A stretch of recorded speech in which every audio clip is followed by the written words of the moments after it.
စနေလေးတိုင်းဒီလိုပါတော့ဒီလိုနည်းနည်းရအောင်ဟုတ်လားအဓိကတော့ကျွန်တော်ပြောချင်တာတော့အများကြီးမဟုတ်ဘူးအဲ့လားဆိုတော့ကွာကျွန်တော်တို့ဗမာပြည်မှာအရှင်တွေ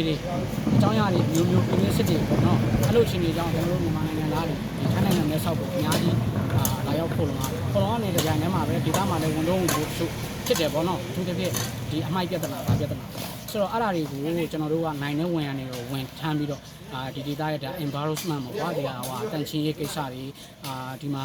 ကျန်းကျန်းမာမာချင်းချင်းသာသာနဲ့တန်တန်ပြင်းပြင်းနဲ့နေလို့ရအောင်ပေါ့အဲ့ဒါမျိုးတွေကိုကျွန်တော်တို့မြန်မာနိုင်ငံသားတွေကလည်းဒီမှာလာနေတဲ့ဥစ္စာဝန်တော့ဝန်ဖို့တစ်ခုအနေနဲ့မဟုတ်ဘဲနဲ့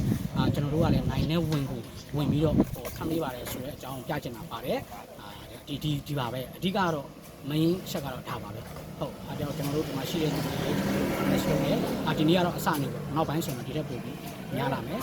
ပထမဆုံးအနေနဲ့တော့ကျွန်တော်တို့ဒီတရားထိပ်ရက်ကွက်ပေါ့နော်ကျွန်တော်တို့ခေါ်တာထပ်ဆိုင်ရက်ကွက်ခေါ်တယ်ပေါ့နော်ဒီရက်ကွက်ကနေစပြီးလို့ရှိရင်ကျွန်တော်တို့စနေနေ့တိုင်းမှာရက်ကွက်တိုင်းမှာသက်ဆိုင်ရာအုပ်ချုပ်ရေးအာဏာပိုင်တွေကို request လုပ်ပြီးတော့ကျွန်တော်တို့လုပ်သွားမယ်ပေါ့နောက်ပိုင်းဆိုရင်တော့လည်းကျွန်တော်တို့စနေနေ့တနေ့ပဲမဟုတ်ဘဲနဲ့တစ်ပတ်ကိုရက်တန်3ရက်တန်အုပ်စုတွေဖွဲ့ပြီးတော့လုပ်သွားဖို့ရှိထားပါတယ်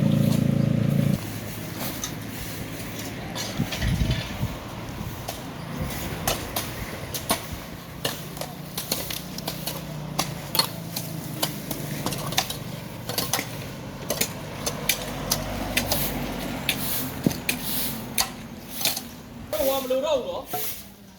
ပါလေတပည့်ရှိတယ်လှုပ်လိုက်တာအဲ့ဒါ